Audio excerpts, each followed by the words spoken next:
You're watching the YouTube version of the We Are Innovation podcast. Join us as we explore how innovation, new technologies, and human creativity improve our lives. The future is calling.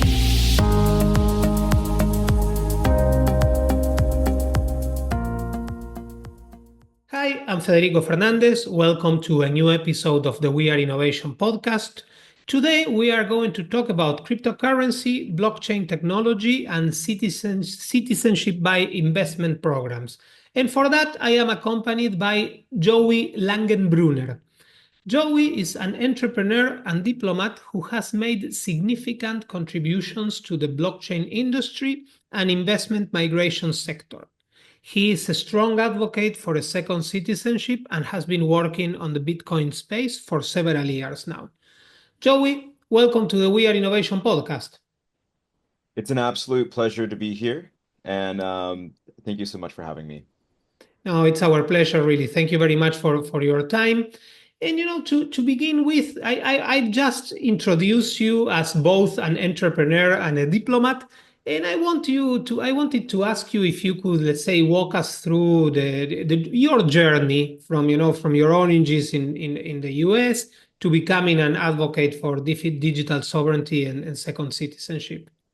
Yeah. So that's a very big question. So we'll start from the beginning.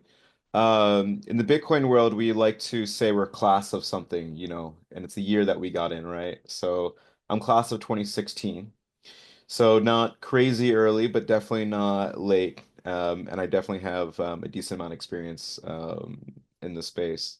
So growing up in the US, we had a very lively, liberty-oriented and crypto community that was on the verge of growing. So I started off with politics in the US. I actually almost ran for Congress. And but I decided that due to blockchain technology, decentralization, globalization, which I know some people like that term and some people don't, but due to these ongoing trends, I decided to essentially step away from the system in the US and find ways to essentially find freedom and liberty in other ways using technology, if that's blockchain, if that's getting onto an airplane and flying to a new country, if that's starting a new country, which we can, which we can get into a little bit later on. But due to tech and innovation, I realized that there was kind of a way out of the system in the US, especially with the adoption of Bitcoin. Joey, you mentioned something that caught my attention, and you said something like, at one point of your life, you decided to step away from the system in the U.S.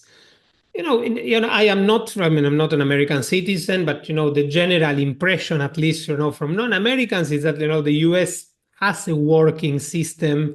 It's a country, it's the freest country in the world, supposedly. What was the chain of thought that led you to consider, that you needed to step away from that system?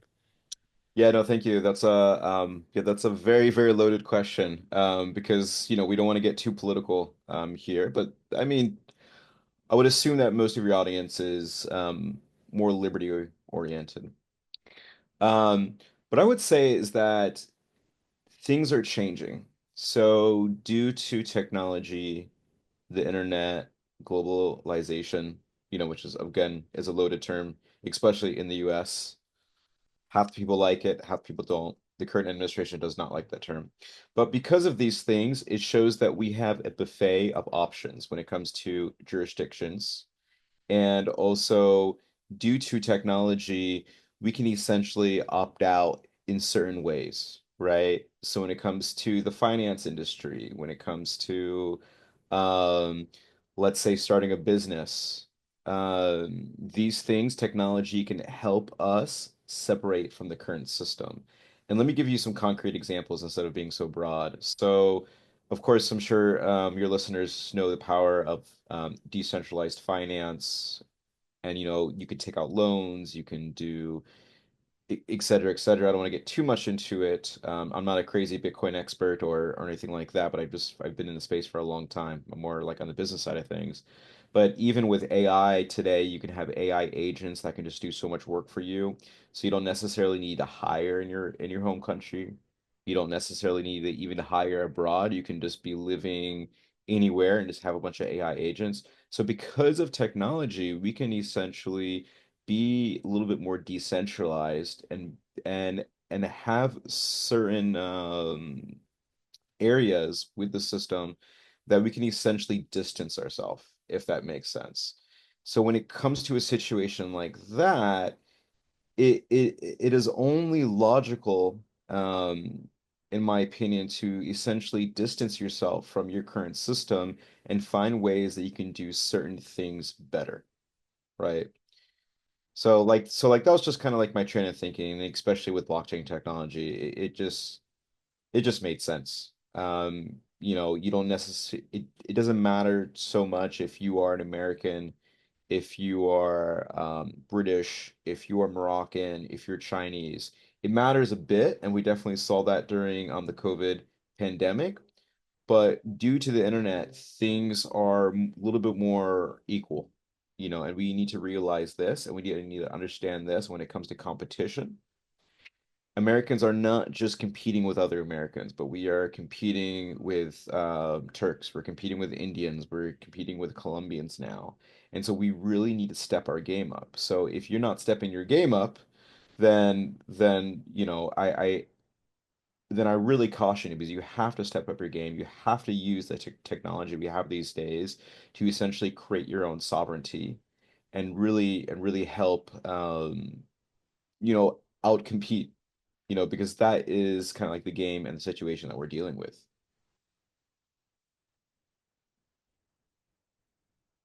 I swear this will be the last, US politics question, but after what you said, which I totally agree with, I need, to follow up with with the following, which is you mentioned the term, globalization, which is, by the way, I'm a strong supporter of globalization. I'm not a great supporter of what, terms can be misleading, but about what many have coined as globalism.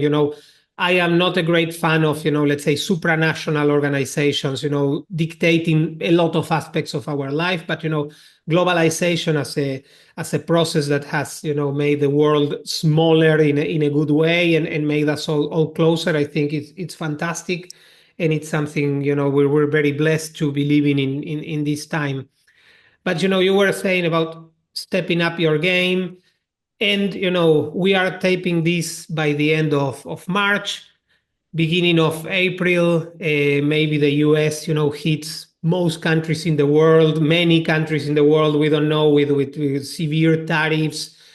How you see this current process of setting tariffs, of blaming free trade for everything, as the US stepping up its game, or as a revolt against a process that maybe showed that the US was not going in the right direction for a long time?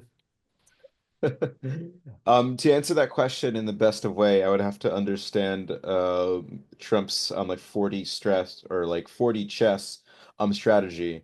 I do understand where he is coming when he's against free trade. The US is in a very interesting spot where especially because we are the biggest retail market in the world. You know, China is probably a close second, but it's not there yet. Europe is also a second or third, but they're just not nearly as big as a retail market in the US. And so Trump wants to bring business and wants to bring economic development back to the US. And the US is a very, very large country with a lot of resources. So if you essentially enclose that system there, then you are going to have some pros and you're going to have some cons because it's one of those things where does it really make sense to build a car, in Michigan, or does it make sense to build it in Mexico? Well, due to the tariffs, I mean, of course, it's going to make sense to build it in Michigan, but if we have like the next administration come in and they get rid of the tariffs, then what's the point of your plant? in Michigan anymore. Due to all of this, you need to make sure that you're prepared. You need to be in an industry that is a little bit outside of the political system, and you have to find an industry that kind of benefits either way. And you need to understand where we're going, and especially with technology. And that's why blockchain is such a great industry to get in. But with that being said, moving outside of the US and kind of pushing this conversation to like the next point is why it was very natural for me to essentially get into, let's say, more of the investment migration space. And for your listeners, that's essentially you moving from one jurisdiction to the other jurisdiction, because you can have your financial sovereignty, which I think is important. There's no point in trying to move to another country or move out of the US if you don't have enough money, right? That's the very first focus. But once you have the right amount of financial resources and financial sovereignty, you need to make sure that you have sovereignty on a physical level. So you have your residency, you have your passport in your home country, and let's start working on another country, just in case, let's say the current administration puts tariffs up to 100%, and now eggs are just way too expensive and I can't afford eggs. But if I just move across the border into Mexico and now eggs are a little bit more affordable, these are real changes that, that can and may happen. So if you're working, especially in tech, if you are a digital nomad, you need to make sure you have physical sovereignty. You need to make sure that you have options, because at the end of the day, if you don't have enough money to buy eggs, are you really going to do a good job when you're working, on the latest AI features, the latest, blockchain features, or you know or whatever. But with this technology that is out these days, you really need to be able to compete, and in order to compete, you need to eat, and you need to be in a safe environment, a safe physical environment. You see second citizenships, even third citizenships, as some sort of insurance, What can you tell us about that? And why would be important for people to think of getting a second citizenship if they can? Sure. Let me use this analogy, which I heard one time, and I think it really hits home. So, if you remember when you were young and you went up to, let's say, your father, and you said, "Hey, father, can I go hang out with my friend, like Federico, down the street?" And my father said, "No, you have to do the dishes." Well, I don't want to do the dishes for whatever reason. So I go to my mother and say, "Hey, mother, can I go hang out with Federico down the street?" And my mother says, "Yes." Whose fault is it? So draw this parallel into being a citizen of two countries. If one country tells you no, but the other country says yes, whose fault is it? And whose responsibility is it? And then think about, let's say, a third parent, or a third citizen, fourth citizenship, fifth citizenship, etc. These are the type of things. And in the tech world, especially in the crypto world, we saw that when it came to getting onto certain platforms. For example, American citizens cannot get onto Binance.com. We have to use Binance.us, right? It's just a very small example. But if we had a second citizenship, then we can use Binance.com, right? So it not only opens up the doors, but it gives us more freedom. Related to this, and you mentioned in a few minutes ago the concept of sovereignty, and I don't want, let's say, to go to the definition of concepts. I think that's not really in general doesn't take to any good outcomes in a discussion. But I would like to know, how do you see, let's say, sovereignty put in action? Because if I understood correctly from our conversation and from what you were saying, you see sovereignty way more related to the individual than to the state. Usually we talk about, sovereignty of states, of, say, a government. You see it more related to an individual, and how we can play it out. How do you see that exactly? That's a very fascinating question. I would say it's a mix of both, and this is why. So, if you want to essentially have a very free life, then the current state or the current jurisdiction that you're living in is going to play a major impact. It's not something that you can just opt out of the matrix and get out. I mean, if you want to build a farm out in Wyoming and try to get away from the state, it's still not going to work. So the state that you are in is going to have a big impact, right? You can distance yourself in some aspect, but still going to have a major implication on your life. Okay. For me, as a human, I do believe that sovereignty of the individual is the utmost important, especially when it comes to our happiness, our productivity, etc. But you need to find a good state, a good jurisdiction to be, right? So if I'm going to find more freedom in the US because of X, Y, and Z reasons, then I'm going to live in the US. But if you have enough financial resources, you can look at other jurisdictions. You can look at let's say places like Liechtenstein that has more freedom compared to the US in some aspects. But maybe the US has more financial opportunities than Liechtenstein. Or maybe I want to go to the UAE, go to Dubai. What are the pros and cons of living there? What are the pros and cons of moving to China, right? What are the pros and cons of going to Australia, Kenya, South Africa, Colombia, Argentina, which is very popular, like these days.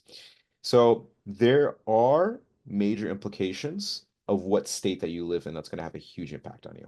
You've been involved with certain developments and with developments with a new country, which is Liberland. If you can tell us about that, what you've been doing, if you could, for people who don't know, if you could give a short explanation of what the Liberland project is, and also if you can tell a little bit what you've been doing regarding to that project as well. Yeah, of course. So that's another good question. Yeah, so the Lieberland project is a very, very interesting project. Growing up in the US, I would always vote third party. And so I never felt like I was heard by the two major parties. And at a certain moment, I realized that if I want freedom in my life, I don't think that the US system is going to really cater to my ideas and beliefs in the truest aspect. And so I thought it'd be better to maybe join a project where we're starting a new country, right? So long story short, I find out about this project called the Free Republic of Liberland, right? It was founded in 2015 on April 13th, which just happens to be Thomas Jefferson's birthday. So now you're asking yourself, how can you start a country? How is that possible? Well, the first thing you would do is find land, right? So essentially, there was a Czech politician. His name is Vít Jedlička, and long story short, he went um, on Wikipedia and looked up land that was unclaimed, and there was a small pocket of land, a few small pockets, but one in particular, in between Serbia and Croatia, right on the Danube River, which the Danube River is an international waterway. Great real estate. And essentially, he went down there and stuck a flag in it and claimed it as the Free Republic of Liberland. I got involved in 2017, and I started off as a representative from the US, and then I became I'm like deputy representative of the US, and now I serve as ambassador at large. So let me explain to you very briefly on why this land is unclaimed, and then kind of what our ethos of the country is, just very, very briefly, because don't have too much time, and you can always go to liberland.org and or online on YouTube and kind of do your own research. But if we're talking about states, states rise and states fall.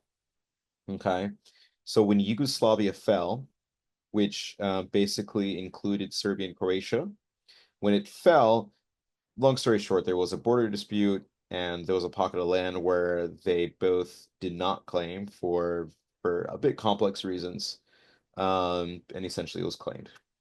Now, since this was done in 2015 after the invention of Bitcoin and Ethereum and other technology, then essentially we had the opportunity to innovate, right? So turning this conversation to innovative governance, we essentially set up a DAO, which is a decentralized autonomous organization. What is that? That's essentially using blockchain technology to basically run governance related things like voting, vehicle registration, things like this. Now that might sound a little too complicated for, some of your listeners, so I don't want to go too much into it. But essentially, with new innovation, we are able to create a new state that is able to start on a new level, meaning that we are able to start from scratch using modern day technology. And the reason why that is beneficial is because a lot of these countries who've been in existence for 100, 200, 300, 400, 500 plus years, it is very hard to innovate on the state level. So starting off from scratch gives a lot of opportunity. Liberland is in a very nice piece of real estate, but it's also in a part of the world, in the former Yugoslavia, the Balkans, where, let's say, establishing countries there was was quite challenging, particularly not that long ago. So let's say it's a hot, it's a hot area for that. How do you see it? You see it more, let's say, like offering more like online services, or you see it establishing it like a land in the strictest sense of the word? So that's a very interesting question. So I'm sure some of your listeners have heard of the whole concept of what is a network state. So long story short, a network state is essentially a sovereign internet organization. Um, what does that mean? That basically means an exclusive club, right? But we want to essentially act like a state. Now, that term is kind of a recent term. Um, and I'm sure some of your listeners have heard about a gentleman, his name is Balaji, that wrote a whole book on this. It's very fascinating.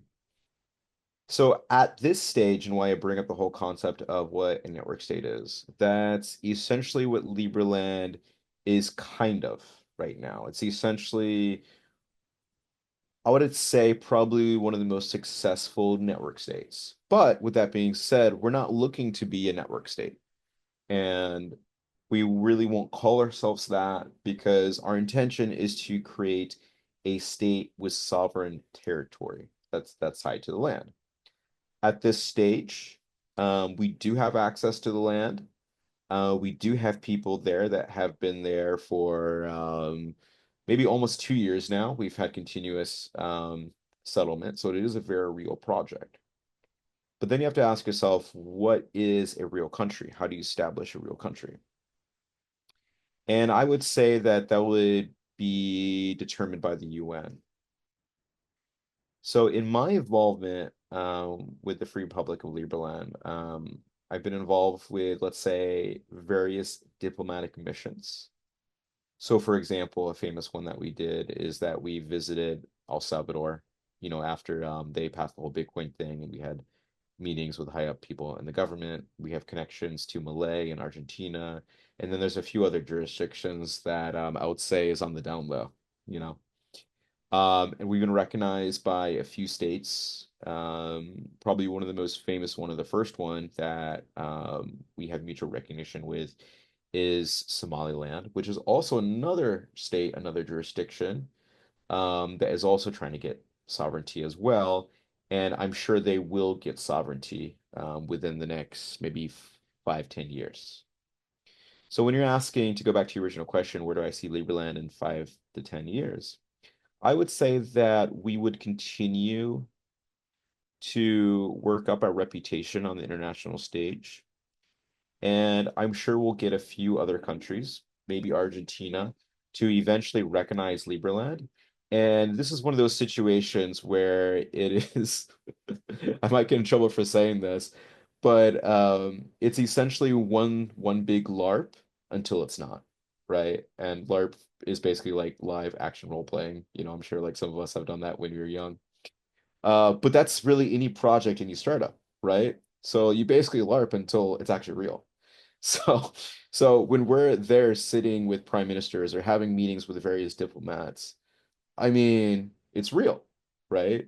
But where does that really see itself in 5 to 10 years? I mean, I don't know exactly, but all I do know is that we are continuously moving forward with the project, and we are continuously seeing more and more positive feedback, and really the nation of Liberland is growing every single day. Besides Liberland, and I hope you don't have to correct me again because I'm telling the listeners a secret. I made a mistake, in one of your websites, which is going to be edited from the episode. If this is the second mistake, I'll think I'll have to cancel this interview and ask you for forgiveness. But if I understand correctly, one of your activities is you're a consultant for governments through a company called Metropolis Global. I know you cannot reveal too much, but let's say what trends are you seeing in nation states, particularly regarding to technology, blockchain technology, the use of blockchain technology, digital nomadism, etc. And I hope the question was correctly framed, because if not, really, this is going to be the worst podcast ever. So, sometimes when you think it's the worst podcast ever, it's actually the best podcast. So, but yeah, so I'm also involved with this company called Metropolis Global, and what we do is we work with various governments. I can't say which ones and stuff like this, but essentially we work with these governments to essentially try to push them into like the digital age, try to bring digital innovation. So one of our current projects is helping people move to the Philippines. So we started a residency program where essentially you invest into the Philippines and then you can move to on the Philippines. And when it comes to this particular jurisdiction, there is a huge push towards bringing a lot of chip companies from Taiwan. There's a big push for innovation. Obviously, the U.S. has a lot of strategic involvement, with the Philippines, just because of the geopolitical stuff going on between Philippines and China. Um, and so there's a huge push for people, resources to move to the Philippines as kind of like a safe jurisdiction, as a new upcoming jurisdiction. So that's kind of our really only public country that we're dealing with.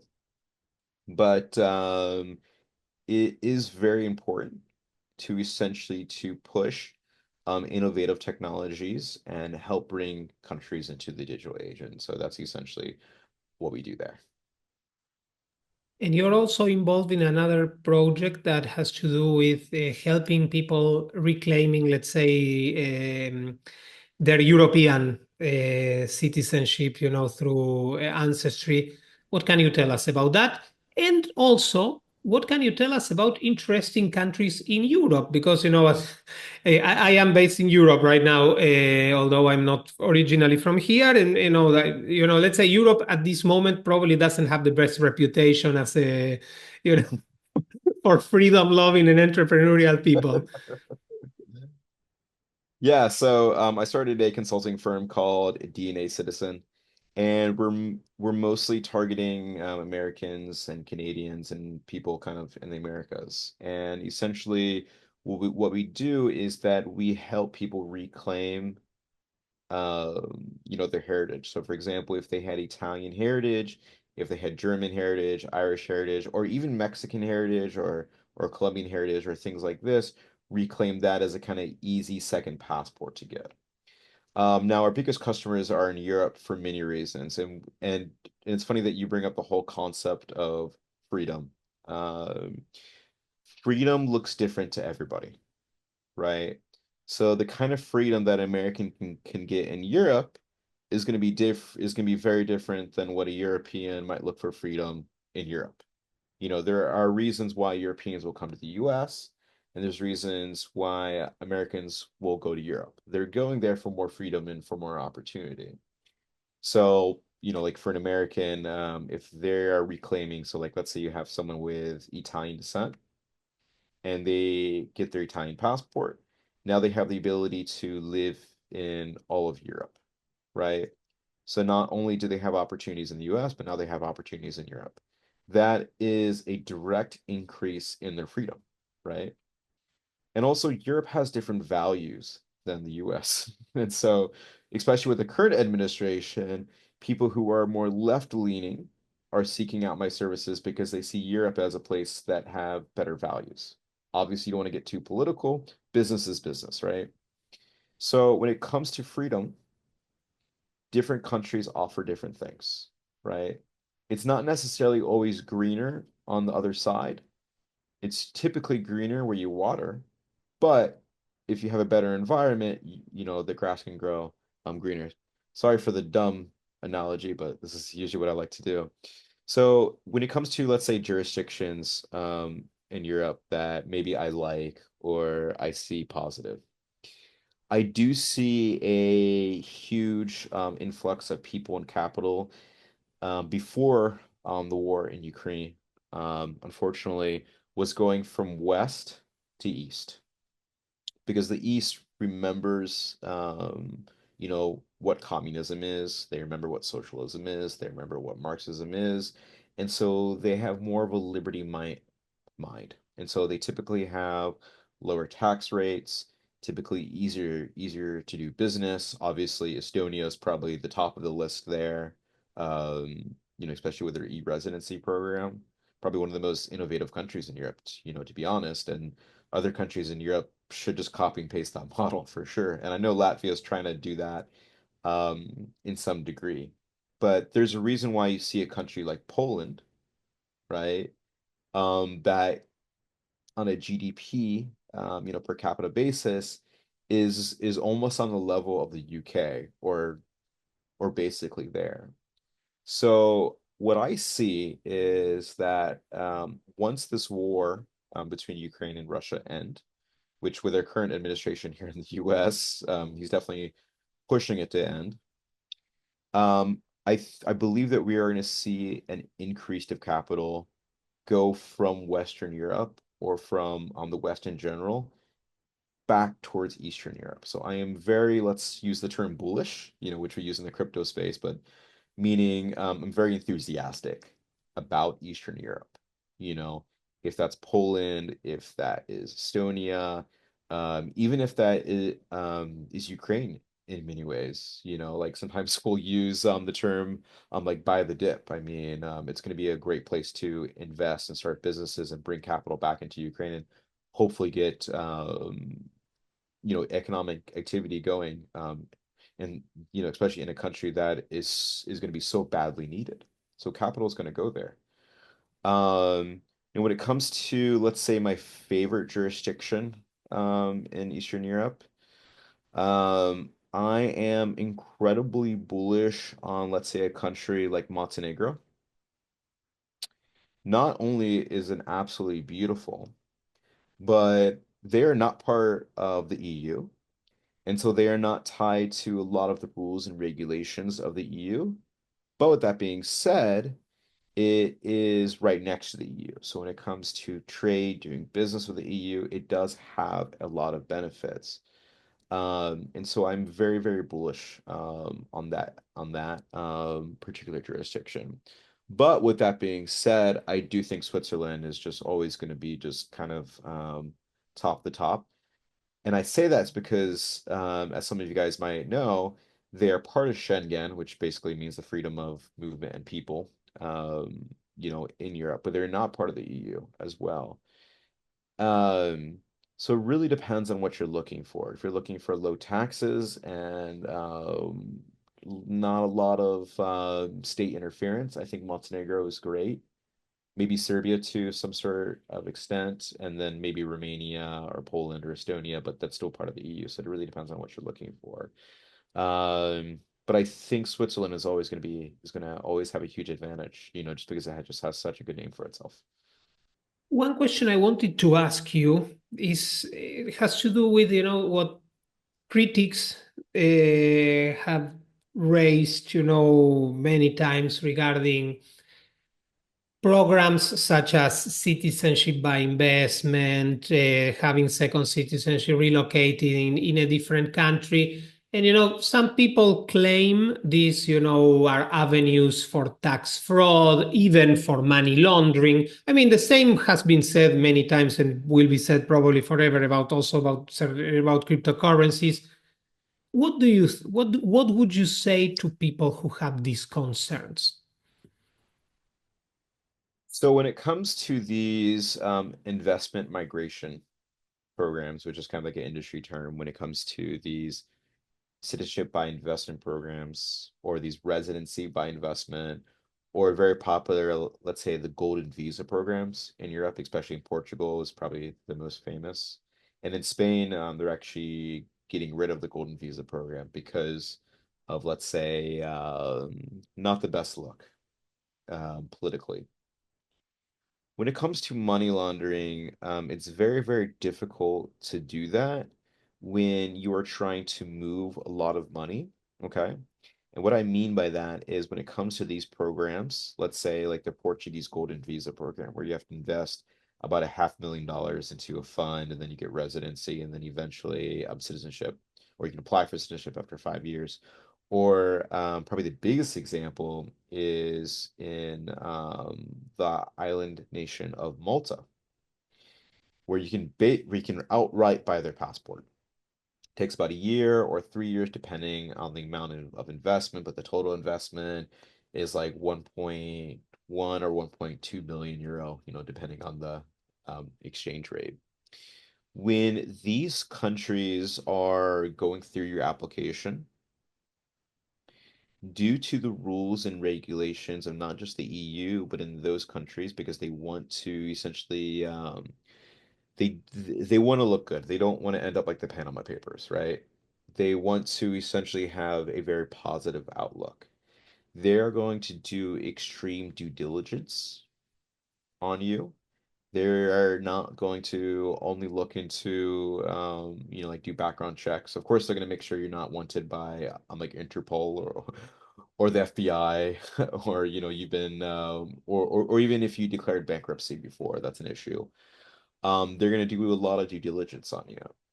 So, for example, when it comes to buying the passport in Malta, if you show that you made your wealth through crypto, there is a very high likely chance that they're just going to deny you. And because they just see it as a bad look. They don't want to lose the ability to do this program, to essentially sell their passport, because it's essentially free money. I mean, like they just print out these passports. They print out like their like citizenship certificate. It's free money for them. And they're not going to lose the ability to do that just for one person because like, oh, they made a few $1 million off of, Dogecoin or the new Trump coin. They want to bring in legitimate, and I use the word like legitimate like loosely here, just but I'll say it like for like political reasons, um, especially in regards to the government of Malta. They want to make sure that, let's say, that people are starting a legitimate business. Maybe they started some e-commerce business, or they started or they, whatever, like a typical business, not related to crypto. And like that's what they're looking for because that's a better image for them, right? So they're going to do a lot of due diligence. And I even heard stories where people made a lot of money off of crypto and then they would try to hide it, meaning that they would buy property and then sell that property and say, "Hey, I got this money through property," right? Well, the government of Malta is going to ask, "Well, where'd you get the money to buy the property?" So they're going to do the proper due diligence on you. Now, this is different, and I don't want to get too political here with, let's say, someone who is just coming across the border, and they might have, $100,000 worth of cash on them, and they just come across the border illegally, right? Or they're bringing drugs or crimes or stuff like that. So what kind of people are you looking to bring? And these are different than, like legitimate people who are, let's say, like refugees from war-torn areas or like seeking asylum. Those people do need help. But if you are trying to bring capital, trying to bring wealth into the country, um, then these programs are essentially like free money, to bring into these states. So why would you not do that? Now the problem with the Portuguese Golden Visa program, not too sure if you guys are familiar with that, but you were able to essentially buy real estate in Portugal and then get the residency and the citizenship because of that. Now, ironically, and really not due to this program, but real estate prices were going up and housing started to become a very big political issue in Portugal. And there was a lot of, let's say, bad press about people laundering money through Portugal and stuff like that. That just was not true. As far as, with my industry, resources and connections just wasn't the case because they do the proper due diligence. A firm or anyone does not want to get in trouble with any authority. So, we do our proper due diligence. But long story short, they ended that program because they thought there was money laundering going on, and they thought, pricing or, like housing was getting too expensive. And so now they just have it where you just, you can only invest into Portuguese companies. You can't invest into real estate anymore. Unfortunately, that didn't really do any help with when it comes to housing, especially in Portugal. It really just comes down to the actual like zoning regulations on that. It's very tough to actually build in Portugal and build affordable housing just because of all the crazy regulations. So when you bring up a point like, oh, are they doing money laundering and stuff like that? It's to be honest, it's just a form of gaslighting. Before letting you go, and really thank you for your time, this conversation was fascinating. What trends would you would you tell us to consider to follow this year regarding the intersection of everything you're doing, crypto, sovereignty, both individual and for countries, and and alternatives, citizenships that people may consider. Where would you recommend us to put our focus during 2025? Yeah, I would put a huge focus on picking out the best jurisdictions for you and where you want to live and build a community, of course. And if you could earn in crypto, that is even better, right? When you need to look for the right jurisdictions. Now, we've had globalization for pretty high up there, and with the current administration in the US, we're seeing a reverse in that trend in some ways. But what I feel like is that we're going to have various systems going on. So for example, China has their own system. You're either part of the Chinese system or you're not part of the Chinese system. So if you go to China, like for example, like WhatsApp doesn't work, right? Certain websites don't work. They have their own enclosed system. I feel like the US is going to push towards that, at least for the next 4 years, where they're going to essentially have their own system. But we see that Europe is trying to work on free trade agreements when it comes to Latin America, especially on the Mercosur countries, aka like South America and Canada. So countries are going in various directions. Some countries are continuing to open up when it comes to free trade, and some countries are enclosing themselves. So you really have to understand the pros and cons of both. So because there's opportunities. If the US is starting to enclose, then it's going to be a good time to invest into real estate, invest into businesses that are going from offshore back onshore. That's where the opportunities are going to be. But you might also see opportunities where if you have free trade or like more free trade going on between Europe and South America, how can I benefit from that? You know, what's gonna, like what are the main like what are the main resources going from point A to point B? How can you benefit from that?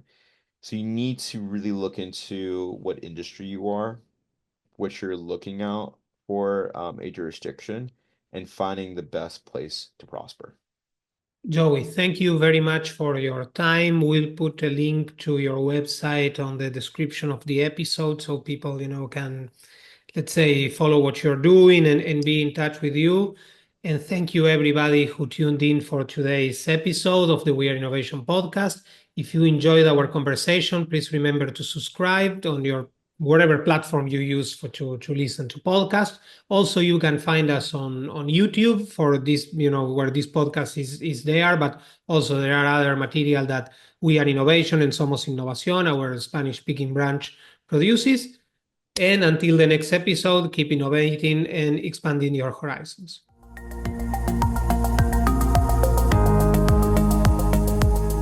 Thanks for watching this episode of the We Are Innovation podcast. Don't forget to like and subscribe. To know more about We Are Innovation, visit weareinnovation.global.